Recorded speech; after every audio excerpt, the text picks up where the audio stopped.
Oke, ini udah kelihatan belum ya? Udah, Kak. Oke, langsung aja ke nomor satu ya. Yang nomor satu itu tentukan mana dari ketiga molekul dalam gambar satu yang sama sekali tidak bisa mengalami pseudorotasi Berry dan jelaskan alasannya. Oke, pertama kita tahu dulu kalau pseudorotasi Berry itu adalah mekanisme vibrasi yang menyebabkan suatu molekul itu mengalami isomerisasi dengan cara menukar tempat antara dua substituen aksial dan dua substituen ekuatorial. Nah, biasanya itu ada di molekul yang geometrinya trigonal bipiramid atau TBB, kayak contohnya PF5, VF5, FeCO5, dan seterusnya. Tapi juga bisa terjadi di molekul geometri square piramid atau tetragonal piramid.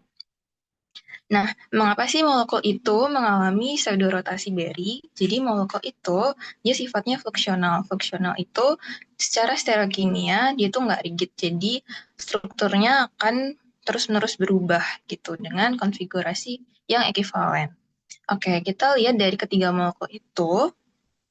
em, Molekul yang pertama itu PF5, dia itu bisa, tapi dia tuh pseudoratasinya itu cepat.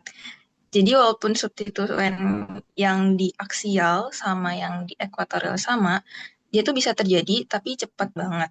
Terus yang kedua itu PF3 sama CH32. Ini tuh bisa karena tadi dia juga memenuhi yang dua substituen yang aksial sama dua substituen ekuatorial. Jadi dia bisa ditukar dan bisa mengalami pseudorotasi. Terus yang nggak bisa itu yang PF2 CH33. Kenapa dia nggak bisa? Nah, em, F yang ada di aksial itu, dia itu sifatnya stabil. Jadi, ada namanya terjadi efek sterik ya. Jadi, F-nya itu, yang di aksial itu, akan mempertahankan posisinya karena dia itu lebih stabil di posisi aksial. Jadi ketika dia dirotasikan itu dia nggak bisa dan dia akan tetap di posisi aksial, nggak di posisi ekuatorial gitu. Jadi rotasinya terbatas.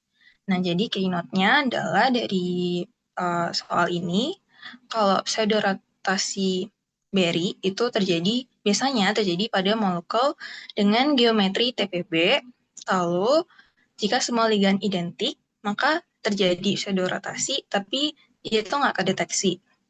Terus kalau misalkan ligannya beda, dia tuh terjadi dan bisa diamati.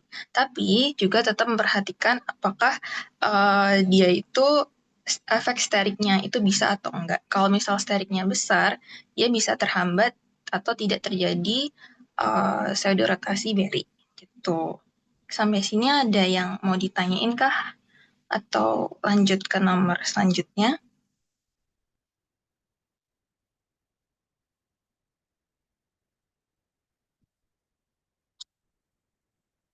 Oke, aku lanjut dulu kali ya ke yang ke nomor 2. Oke, nomor 2 itu gaya-gaya antar molekul dan berikan contohnya.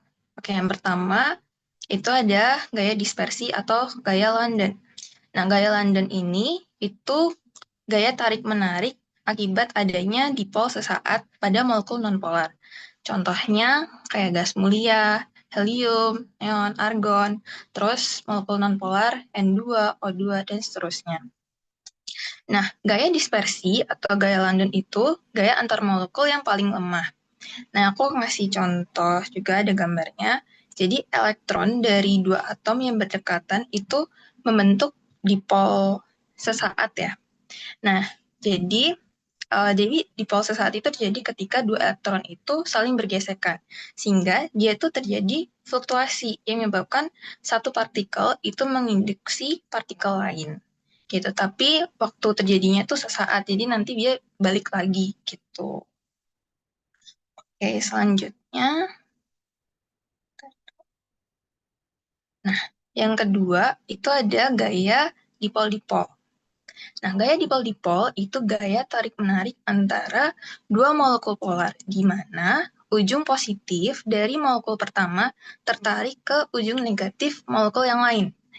Nah, aku ngasih contoh itu H sama Cl ya. Di sini kan kita tahu kalau Cl itu atom yang dia tuh lebih elektronegatif. Jadi kita bisa lihat ada partial positif, partial negatif, partial negatifnya kan di Cl ya. Nah, atom Cl itu mampu menarik elektron lebih kuat sehingga tercipta dipol yang permanen. Yang perlu di gaya dipol-dipol ini yang perlu diingat, semakin tinggi perbedaan keelektronegatifannya, maka semakin kuat gaya dipol-dipolnya. Seperti itu. Ini juga bisa kayak terjadi kayak Hi, HF gitu-gitu. Selanjutnya ada ikatan hidrogen. Nah, ikatan hidrogen itu adalah gaya tarik-menarik antar molekul yang kuat antara atom H sama atom pada suatu molekul berikatan dengan PEB molekul lain. Contohnya H2O, HF, dan seterusnya. Aku ngasih contoh H2O, ini ikatan hidrogen itu paling mudah. Terus, selanjutnya ada gaya ion dipol. Nah, gaya ion dipol adalah gaya tarik-menarik antara ion dan molekul polar.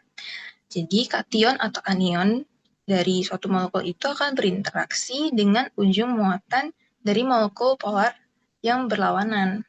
Contohnya, NaCl dalam H2O. Nah, ion Na plus akan tertarik dengan ion O2 min. Sementara ion Cl min dia akan tertarik ke ion H plus. Jadi ini sih buat nomor 2. Sampai sini ada yang mau ditanyain atau aku kecepatan kah jelasinnya?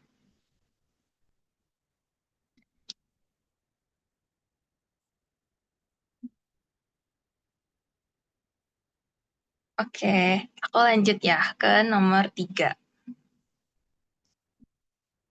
Nah, nomor 3 itu jelaskan mengapa molekul kayak metana di nitrogen berbentuk gas pada suhu kamar, sedangkan air berbentuk cair. Nah, kalau dari aku bakalan bahas ini dari bentuk molekulnya, jenis gaya antar molekul yang terjadi di molekul itu, lalu kekuatan atau kelemahan dari gaya antar molekul itu. Pertama, ada metana. Metana itu kan CH4, bentuknya tetrahedral. Jenis gaya antar molekul yang terjadi itu adalah gaya London. Nah, sempat aku mention sebelumnya, kalau gaya London itu gaya antar molekul yang paling lemah. Nah, karena dia lemah, nah gaya antar molekul yang lemah, dia tuh ketika berinteraksi, dia tuh mudah terpisah. Jadi, ketika dia mudah terpisah, dia tuh akan tetap mempertahankan fasanya fasa gas pada suhu kamar. Nah, oleh karena itu dia masih berbentuk gas pada suhu kamar. Terus, yang kedua, di nitrogen. Bentuknya kan linear. Jenis gaya antar molekul yang terjadi juga gaya London. Nah, kelemahannya sama nih. Gaya London itu kan lemah ya gaya antar molekulernya. Jadi, dia akan tetap mempertahankan fasa gas pada suhu kamar. Nah, dia tuh karena dia lemah, dia tuh nggak bisa berinteraksi lebih kuat untuk membentuk fasa cair atau fasa yang lain selain fasa gas. Karena itu tadi gaya antar molekulnya lemah. Nah, kemudian air itu berbentuk cair karena, nah, pertama dari bentuk H2O itu kan bengkok ya, V-shape. Terus jenis gaya antar molekulernya ikatan hidrogen. Nah, ikatan hidrogen itu punya momen dipol yang paling kuat. Nah, ikatan hidrogen ini lebih kuat daripada gaya London. Sehingga molekul airnya itu karena dia kuat tadi, dia tuh saling tarik-menarik sehingga fasanya tuh cair pada suhu kamar. Karena interaksinya tuh kuat antara satu molekul air sama molekul air yang lain. Kayak gitu. Biasanya ada yang mau ditanyakan atau bisa lanjut?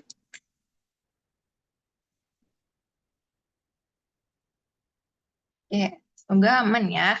Aku lanjut dulu ke nomor 4. Nah, nomor 4 itu jelaskan mengapa sudut ikatan NF3, PF3, dan ASF3 itu semakin kecil, yaitu 102,2 derajat, 97,8 derajat, dan 93,9 derajat. Nah, molekul NF3, PF3, sama ASF3 itu bentuknya sama, yaitu piramida trigonal. Dia punya satu PEB di atom pusat. Nah, kalau kalian lebih cermati lagi, unsur N, P, dan AS itu berada di golongan 5A. Jadi mereka satu golongan. Terus, nah, sudutnya itu semakin mengecil karena satu, kita bisa lihat dari ukuran atomnya. Nah, itu kan NPAS, itu kan makin ke bawah ya. Nah, semakin besar atom pusatnya itu, maka dia itu akan semakin lebar orbital yang menampung PeB. Nah, semakin besar orbital PeB-nya, dia itu semakin dekat pasangan ikatannya. Lalu, karena dia semakin dekat, gaya tolakannya berkurang, sehingga sudut ikatannya kecil. Jadi, ibaratnya nih, itu kan semakin lebar kan kulit buat orbital yang buat nampung PeB. Karena dia tempatnya lebar nih, atau kayak besar, jadi dia tuh nggak perlu untuk kayak perlu tolakan yang besar gitu. Jadi karena tempatnya ada banyak buat nampung itu. Jadi kenapa dia makin kecil? Karena kita bisa lihat dari ukuran atomnya. Semakin besar atom pusatnya, maka semakin besar orbital yang menampung PB-nya, kayak tolakannya berkurang, maka sudut ikatannya mengecil. Terus, kita juga bisa melihat dari elektronegativitas. Nah, uh, N itu lebih besar, lebih elektronegatif daripada P. P lebih elektronegatif daripada AS. Nah, karena N itu dia lebih elektronegatif, maka dia itu mampu menarik pasangan ikatan lebih kuat, sehingga sudutnya lebih besar. Seperti itu. Itu untuk nomor 4. Sampai sini ada yang mau ditanyakan kah? Atau ada yang kurang jelas? Atau bisa aku lanjut ke nomor selanjutnya? Kak, Oke, aku izin tanya, pakai. Boleh? untuk lihat nilai elektronegatifnya itu lebih elektronegatif itu dari mana, Kak? Oh, kalian ini lihat dari tabel periodik. Itu kan, seingat aku kalau nggak salah semester 1 tuh ada dosen tuh kayaknya ngasih tabel periodik yang berdasarkan nilai elektronegativitasnya. Itu coba ntar dibuka lagi kali ya.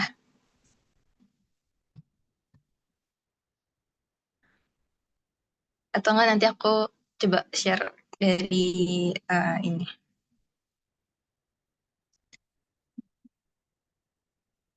Apakah menjawab? Ya, Kak, terima kasih. Oke, sama-sama. Oke, ada yang mau ditanyain lagi kah? Oke, aku lanjut aja kali ya. Oke, selanjutnya itu tentang tabel karakter. Nah, tabel karakter itu dia tuh bahas tentang gimana sih molekul itu bertransformasi ketika dikenai operasi simetri. Oke, tabel karakter ini tuh gimana sih cara nentuin tabel karakter? Kalau dari aku, itu biasanya aku identifikasi dari bentuk molekulnya. C2V itu tuh biasanya molekulnya itu kalau nggak H2O, itu SO2Cl2. Nah, biasanya aku gambar dulu strukturnya. Nah, emang buat tabel karakter ini tuh isi karakter-karakternya tuh harus banyak dibayangin gitu. Terus, kalian lakuin operasinya. Jadi, dilakukan operasi kayak E, CN, sigma, dicerminkan, lalu diinversi, dan seterusnya. Seingat aku kalau nggak salah di buku Misler tuh ada kayak diagram alirnya gitu loh, yang kayak dari kalau uh, tabel karakter C2 ini itu apa aja gitu. Terus habis itu kalian kelompokin ke molekul grup yang sesuai dengan tabel grup titiknya. Nah, dari C2V itu operasi simetrinya ada 4. Itu ada E, C2, jadi rotasi yang 180 derajat terhadap sumbu utama, yaitu sumbunya Z. Lalu sigma V yang bidang cermin sejajar sumbu utama, sumbu X, dan Z.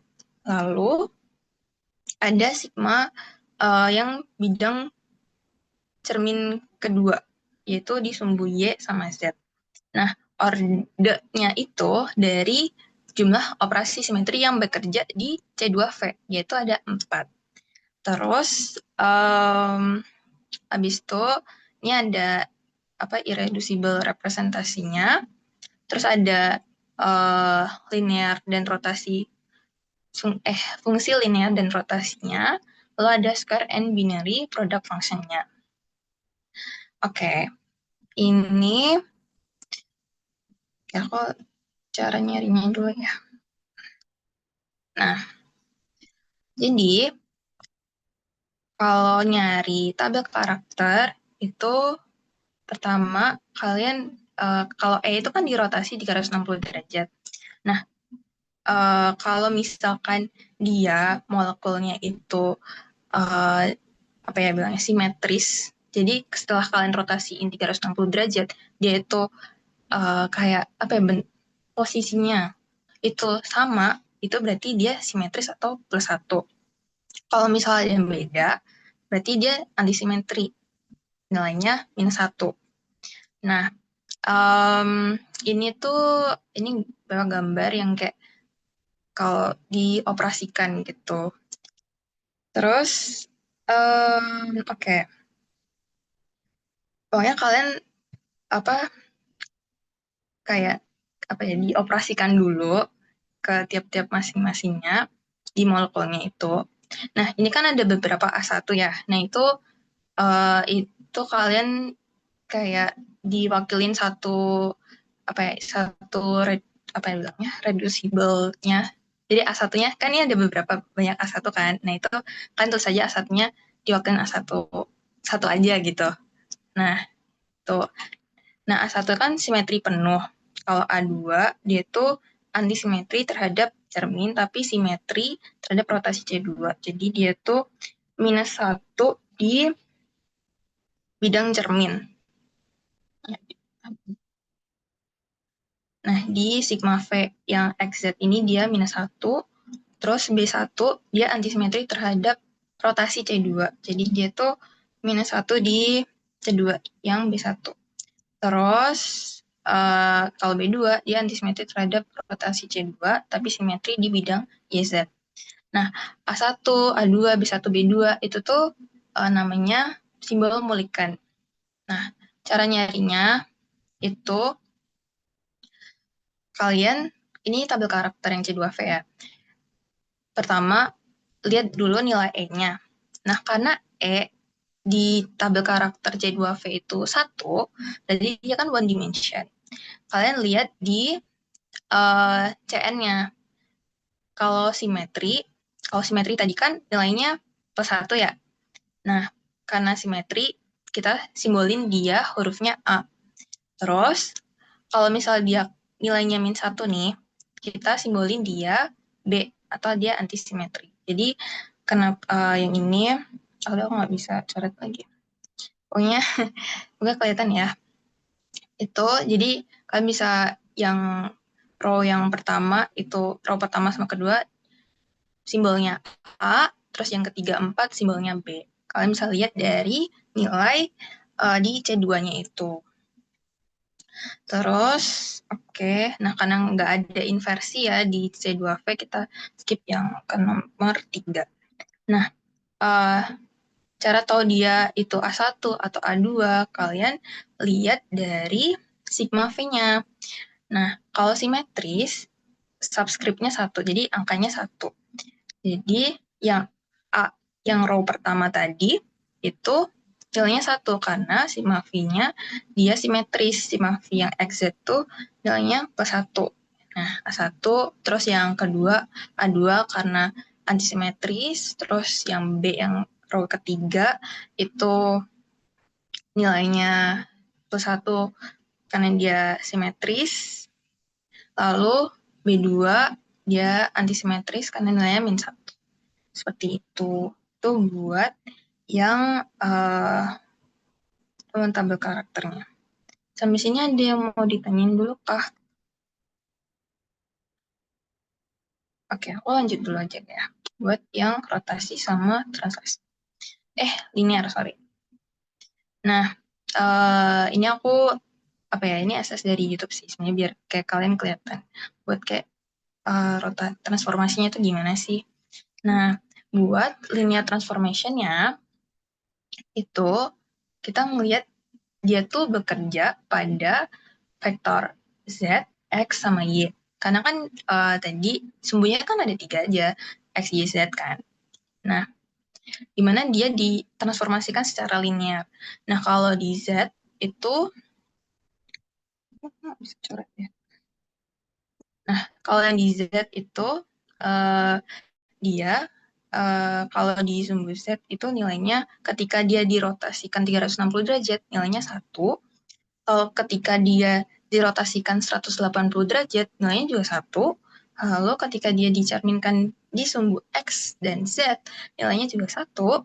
Lalu ketika dia dicerminkan di bidang Y sama Z, nilainya juga 1. Berarti si Z vektor ini, karena nilainya 1, 1, 1, 1, nilainya kan di A1. Jadi Z ini berarti fungsi linear dari A1. Makanya ditulis Z di A1. Terus, yang X vektor, ketika dia vektor X ini dirotasikan 360 derajat, nilainya 1. Terus ketika dia ditransformasikan 180 derajat, nilainya -1. Ketika dia di bidang cerminkan, itu nilainya 1, dicerminkan dari sumbu X sama Z.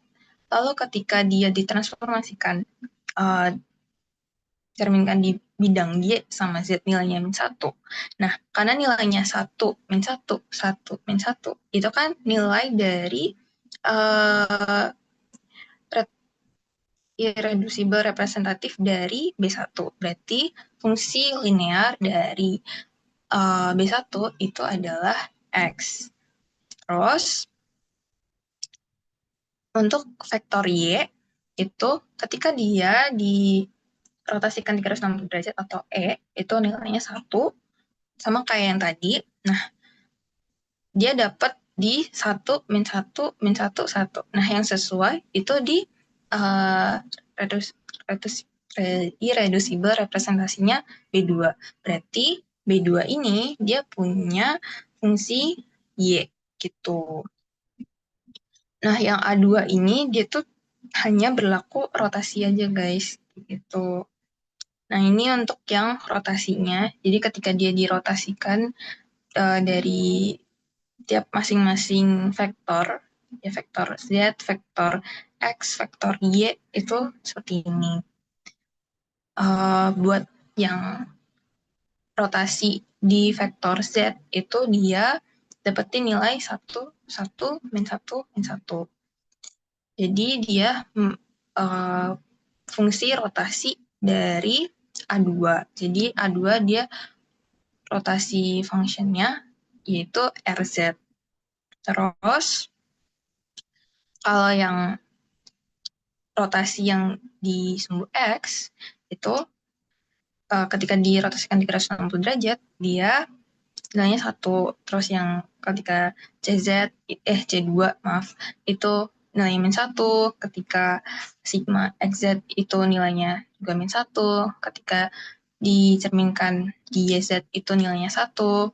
Berarti 1, -1, -1, 1 itu dia nilai dari B2. Berarti nilai dari reduksi IR-nya B2. Jadi B2 dia punya fungsi rotasi Rx.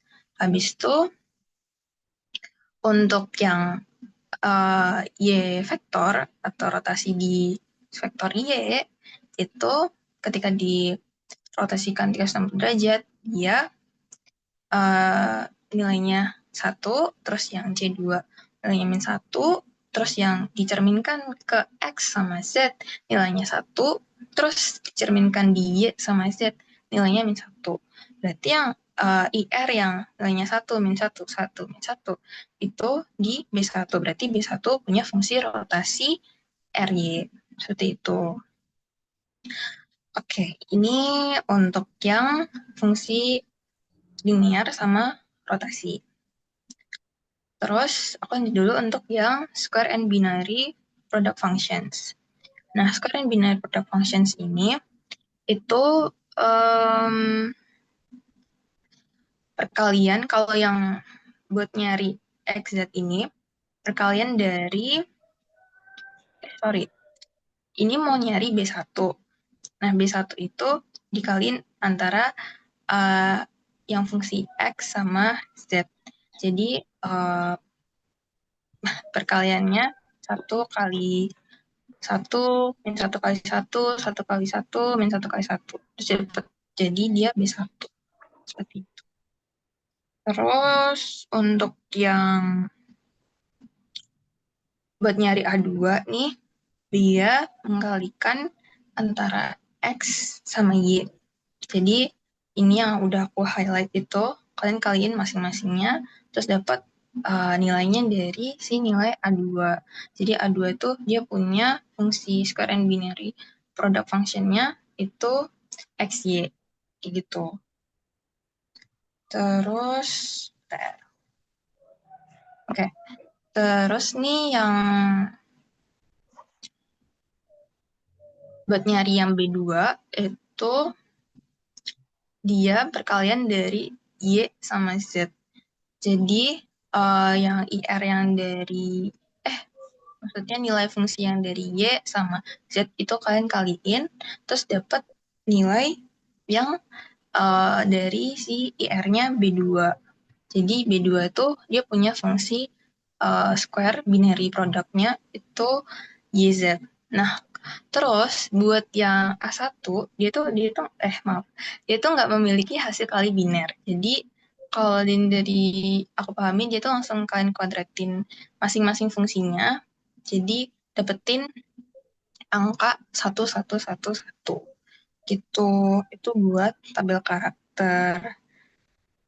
Ada yang mau ditanyain kah? Emang sih tabel karakter tuh banyak dan emang kalian harus bayangin ya, kan bayangin dan coba di rotasi, dicerminkan, kayak gitu sih.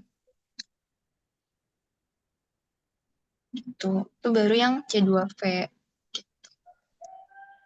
Sebenarnya dia mau ditanyain kah? Aman nggak? Bisa lanjut ke nomor 6.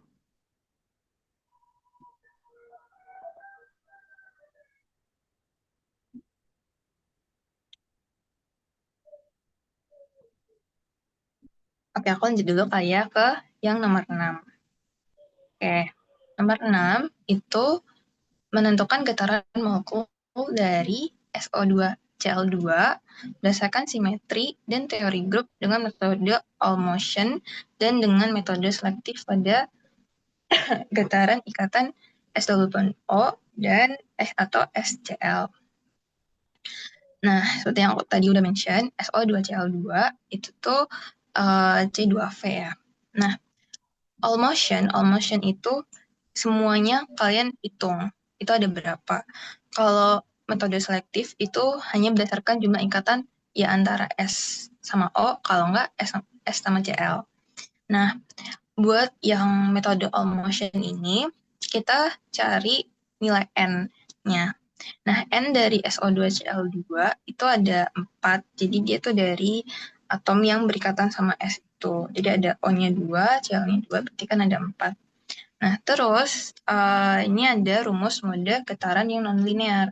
Rumusnya kan 3 kali N kurangi 6. Nah, 3 kali 4 kurangi 6 itu 12 kurangi 6 berarti ada 6. Nah, representasi reducibelnya itu jadi dari ini kan aku udah gambarin ada masing-masing di tiap atomnya ada sumbu Z, sumbu X, sama sumbu Y. Nah, itu kalian masing-masing atom ini kalian putar kayak misal maksudnya kayak dioperasiin simetri di masing-masing atomnya. Oh, Cl ini tuh kalian operasiin. Nah, karena aku tulisin ya kalau yang E-nya itu dia ada 12, jadi karena kan sama ya ketika dia dirotasiin ke 160 derajat, berarti kayak 4 kali, ya, itu 4 kali 3, 12, habis itu C2-nya itu nggak ada, karena tunggu, 0 itu karena dia tuh berubah tempat gitu loh. Jadi ada perpindahan. Nah, kalau sigma V itu tadi dicerminkan dapatnya 8, terus sigma V aksennya itu dapatnya 4. Itu dari masing-masing atomnya kalian coba dioperasiin simetrinya. Gitu. Nih, eh, 1 itu dia nggak berubah, 0 itu karena dia move, min 1 karena dia ada reverse, jadi ada kayak perubahan arahnya gitu. Terus dari nilai-nilai ini, dari representasi reducible ini, kalian cari nilai kalian reduksi. Nah, reduksi ini tuh ada rumusnya, jadi 1/4 dikaliin 12 dikali, tunggu, kan A1. Jadi ini bekerja di tiap-tiap masing IR-nya ya. Nah, 12 dikali 1, satunya dari nilai A1 yang di nilai E-nya, terus kalian kaliin kayak koefisien nilai E-nya, kan 1 ya. Habis itu kalian tambah 0 kali 1 kali 1 dari koefisien C2, habis itu kalian tambah 8 kali 1 dikali 1 dari koefisien sigma V-nya yang XZ itu, kalau tambah 4 kali 1 kali 1, jadinya 1/4, ini karena nilainya 0, berarti kan 0. 12 tambah 8 tambah 4 itu 24 ya. Terus 1/4 dikali 24, 6. Terus sama kayak A2, dia 1/4, terus 12 dikali 1 kali 1 tambah 0, tinggal dimasukin aja sebenarnya ini. Karena, ini nilainya 0 karena kan 12 ditambah 0 tambah min 8 sama min 4. Berarti 12 tambah 0 min 12 itu kan nilainya 0. Jadi A2-nya 0. Terus yang B1 sama kayak tadi, kalian masukin aja 1/4 kali 12 kali 1 kali 1, 0 kali min 1 kali 1 tambah 8 kali 1 kali 1 tambah 4. Nah, 1/4 kali 16 itu 4, terus B2 kalian masukin juga 1/4 kali 8, 2. Terus dari yang tadi kita hitung itu, kalian tuh dapetin si R totalnya.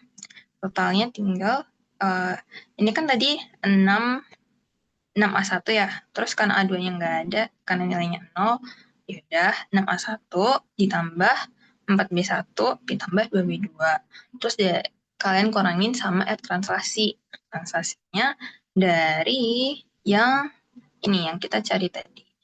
Yang ZRZ ini,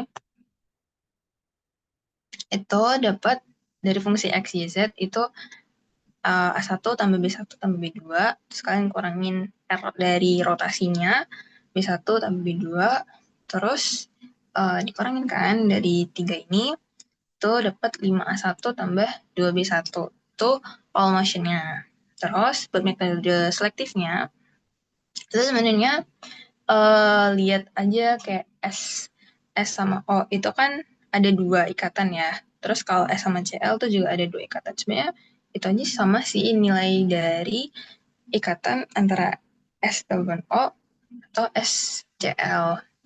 Nah, kalau secara yang penjelasan getaran selektif untuk antara S sama O itu didominasi oleh A1. Jadi ada ulur simetris. Karena ikatan S sama O itu biasanya punya frekuensi yang lebih tinggi dan kuat daripada antara S sama Cl. Nah, kenapa A1? A1 itu karena simetrinya, itu kan tadi nilainya kan tadi 1, 1, 1 semua ya. Jadi simetrinya kan penuh. Makanya dia punya sifat mempertahankan kesamaan pergerakan pada kedua sisi molekul dari SO2 Cl2 gitu. Terus untuk getaran selektif yang antara S sama Cl, dia modenya B1. Jadi ulurnya asimetris. Nah, karena ikatan si S sama Cl ini lebih lemah, jadi frekuensi getarannya juga rendah. Nah, kenapa B1? Karena simetrinya itu sering menunjukkan getaran asimetris. Jadi atom Cl-nya tuh bergerak berlawanan arah. Kayak gitu. Itu untuk nomor 6. Sampai sini ada yang mau ditanyain kah?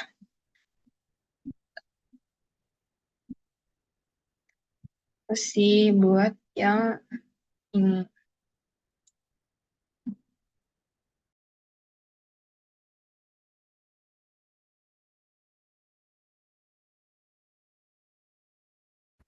Kak, mau tanya, Ya, boleh. saya masih nggak ngerti nentuin yang 12, 0, 8, sama 4 itu, Kak. Oh, oke. 12.08. Wait. 12.084. Ini aku agak susah sih kalau misal aku tuh. Soalnya itu eh, emang ini harus dibayangin sih. Jadi si O, gimana ya? Hmm, O, O, atom O, Cl sama O ini, kalau misal dirotasiin 360 derajat, itu kan posisinya tetap ya, masih tetap di posisi sebelumnya. Nah, karena sumbunya kan ada 3 nih, terus atomnya ada 4. Nah, karena semuanya kan masih di posisi yang sama, itu berarti aku anggap karena dia nggak berubah, nih, yang notes aku, nilainya tuh 1, gitu. Jadi 4 kali 3 kali 1, 12, gitu sih. Terus C2, kenapa nilainya 0? Nah, kalau nilainya 0 ini, karena kalau misalkan si molekul SO2 Cl2 ini kita rotasiin 180 derajat, ada uh, apa ya, perubahan arah kan. Jadi nggak sama kayak tempat di awalnya. Nah, karena ada perubahan arahnya itu di semua atom-atomnya, maka nilainya 0. Maaf, karena ada perpindahan, karena dia move kan ke 180 derajat, maka nilainya 0. Terus yang 8 itu karena dia dicerminkan. Nah, uh, jadi kalau dicerminkan itu, sebenarnya kalian bisa lihat lagi di yang ini. Nah, ini tuh sebenarnya bisa, apa ya, emang sih ini tuh harus kayak dibayangin gitu. Jadi, aku nggak bisa yang kayak gambarin gimana gitu, karena kayak dasarnya kalau tabel karakter tuh emang harus dibayangkan ya. Jadi kalian apa ya, kayak coba kalau misal dari atom O itu ketika dia dicerminkan di sumbu XZ, apakah dia di sumbu Z-nya itu apakah dia ada perubahan uh, arah kah, uh, ataukah dia tetap, ataukah dia berpindah. Kalau dicerminkan tuh sebenarnya dia nggak berpindah ya, karena dia tunggu, mana tadi, karena dicerminkan kan, itu biasanya antara uh, direksinya aja yang berubah. Jadi dari tiap-tiap atom itu ada yang -1 gitu. Terus yang sigma V aksennya itu dia kalau dicerminkan di sumbu Y sama Z yang ini, apakah dia di tiap atomnya itu berubah atau enggak. Kan jadi fullnya kan 12. Kalau misalkan, misal nih di sumbu Y-nya itu ada beda arahnya, berarti dikurangi 1. Terus yang selanjutnya yang kedua, misal yang di sumbu X-nya yang berubah arah, kalian kurangin 1. Terus kalau di CL-nya, di sumbu Z-nya itu dia berubah arah, kalian kurangin 1. Terus kalau CL yang kedua itu juga berubah arah di salah satu sumbu, kan kurangi 1. Itu kan 12 kurangi 4, dapat 8 kan. Kayak gitu sih, itu aku memahaminya gitu. Apakah menjawab? Jadi yang Lumayan lain. menjawab, Kak. Terima kasih. Oke. Itu dia ada yang chat ya. Wait. Kalau tabel karakter itu nggak ada fungsi matematika. Oh, oke. Sebenarnya yang D itu aku, ya D3D. Wait, bentar ya. D3.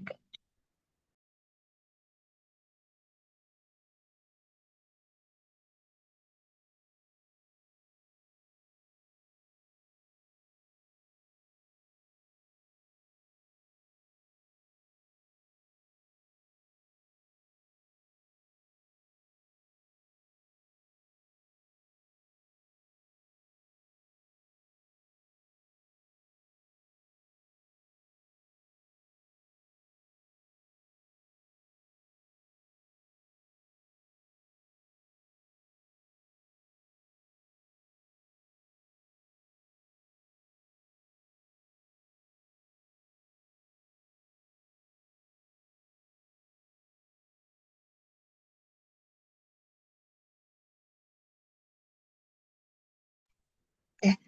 Yang buat tabel karakter yang nggak ada fungsi matematikanya di D3D itu, sebenarnya kalau misalkan ini aku lihat di Google ya, itu kan ada karakter tabelnya. Oke, tunjukin. Itu kan yang D3D itu kan karakternya tuh di satu representasinya ada yang kosong-kosong ya.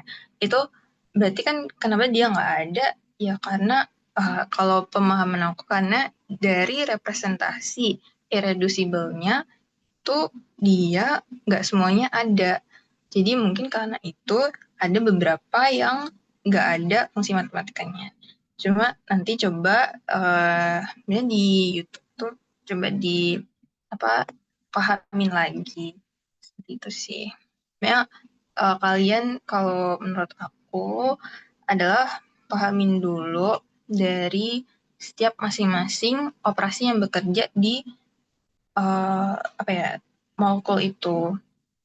Jadi menurut aku kalau misal kalian udah tahu nih, kayak kalau misal dia dirotasiin seperti ini, nilainya seperti ini, kalau diinversiin seperti ini.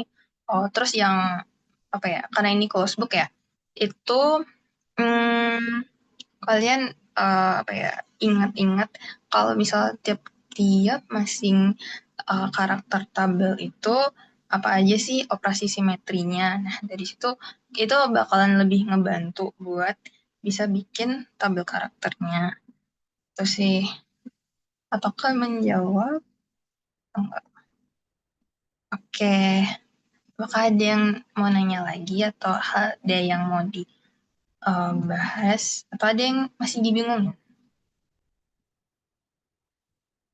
Itu sih. Emang tabel karakter ini perlu belajar ekstra, tapi ini worth it kok guys. Soalnya nanti di semester 4 itu kan ada matkul kimia koordinasi. Nah, itu lebih kompleks lagi dan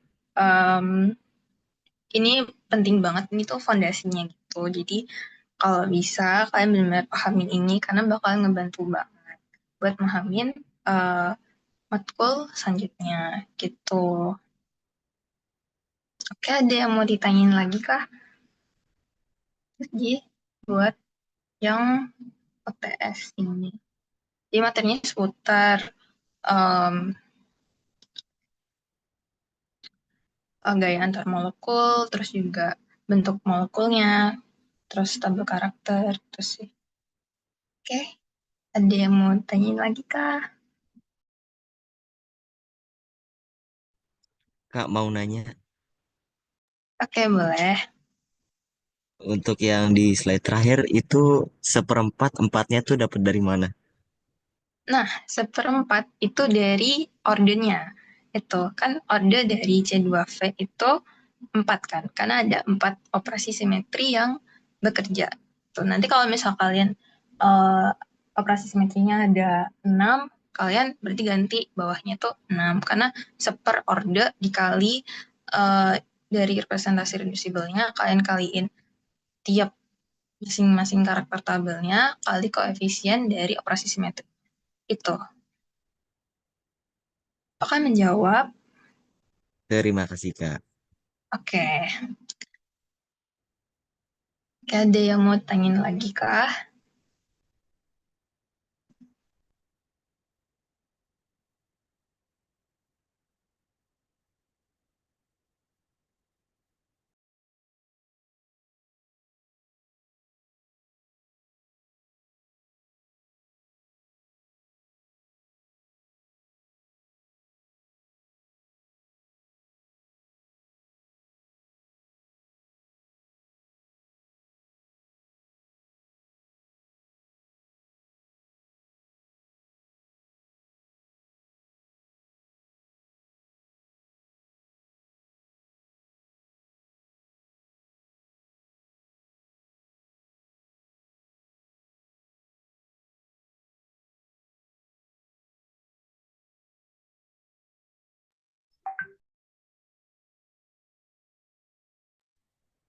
Baik, untuk teman-teman, apakah ada pertanyaan lagi? Untuk pertanyaan akan kami tunggu hingga 15.56.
Baik, karena tidak ada pertanyaan lagi, kepada Kak Clara kami ucapkan terima kasih banyak karena sudah meluangkan waktunya dan mau